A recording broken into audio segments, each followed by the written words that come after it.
আসসালামু আলাইকুম। ওয়ালাইকুম আসসালাম। আপু কেমন আছেন? আলহামদুলিল্লাহ ভালো আছি। ও আচ্ছা। তো আপু আপনার নামটা কি? আমার নাম হচ্ছে সুমাইয়া। সুমাইয়া না? জি। তো হোম ডিস্ট্রিক্ট? আমার হোম ডিস্ট্রিক্ট ফরিদপুর। ফরিদপুর। জি। ও আচ্ছা। তো আপনার পরিবারে কে কে আছে?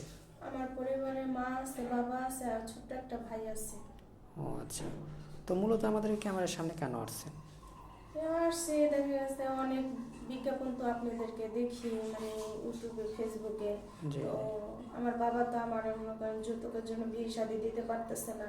তো ভাবলাম যে দেখি আপনাদের মাধ্যমে যদি আমার একটা বিয়ে শাদী হইতো, ঠিক আছে, তাহলে তো মনে করেন কি আমার বাবা মারা যদি একটু দেখতো তাহলে তো ভালো হতো, এই জন্য আর কি আপনাদের কাছে আসা।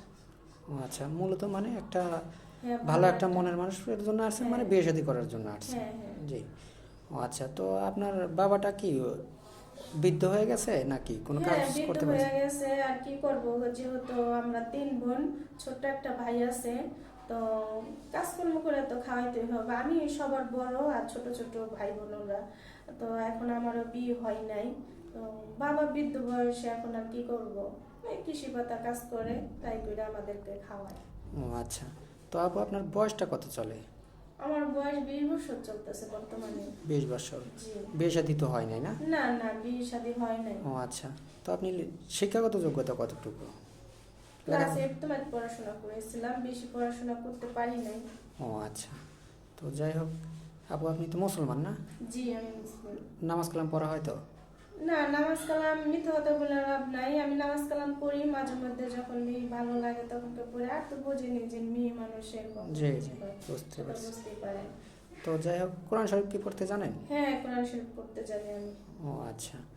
তো যাই হোক আপু, আপনি যে এই যে আমাদের এখানে আসছেন, আগেও তো আপনি বেশ মনে হয় কয়েকটা ভিডিও দিছিলেন, তো এখনো কি কোনো সাড়া পান নাই?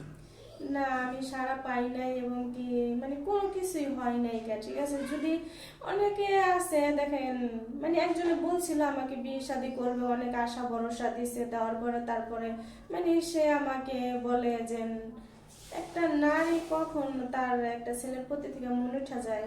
ওর সাথে আমার সাথে বিয়ে হয় নাই, কিছু হয় নাই, ও আমাকে বলে ভিডিও কলে তুমি সামনে আসো, তুমি আমার এটা দেখাও ওটা দেখাও। যখন মনে করেন কি যে না দেখায় তখন কেমনি আমার সাথে বেকআপ হয়ে যায়।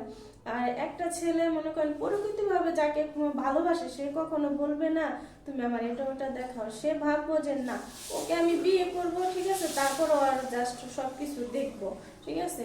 কিন্তু অনেক ছেলেরা এটা ভাবে, অনেকে ভাবে যে মানে বিয়ের আগে সবকিছু করতে চায়, কিন্তু ওরকম ধরনের মেয়ে তো আমি না, ঠিক আছে, যে আমি তো বিয়ের আগে সবকিছু করতে পারবো না, কারণ আমি আবিয়া তো মেয়ে, সেটা হয়তো বুঝতে হবে।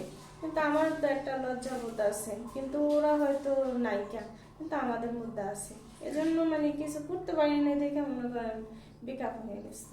জি জি, বুঝতে পারছি। অনেক সুন্দর একটা কথা বলছেন যে বিয়ের আগে আমার পক্ষে কোনো সম্ভব নয় এভাবে। সম্ভব জি জি। না এগুলো, জি। জি জি, বুঝতে পারছি। তো আপু আপনার কি কন্ট্যাক্ট নাম্বার আছে, মানে ফোন আছে কি? দেখেন, আমার ফোন নাই সেটাও বলবো না, ফোন ছিল ঠিক আছে, কিন্তু বাটন ফোন, আমার কোনো টাচ ফোন নাই। এখন টাচ ফোন যেটা ছিল সেটা নষ্ট হয়ে গেছে। ও আচ্ছা। তো যাই হোক, এখন বর্তমান তার হাতে ফোন নেই। আমাদের নাম্বার দেওয়া থাকবে, মানে ইউটিউব চ্যানেল কর্তৃপক্ষের নাম্বার দেওয়া থাকবে। ভালো থাকবেন, সুস্থ থাকবেন, আল্লাহ হাফেজ।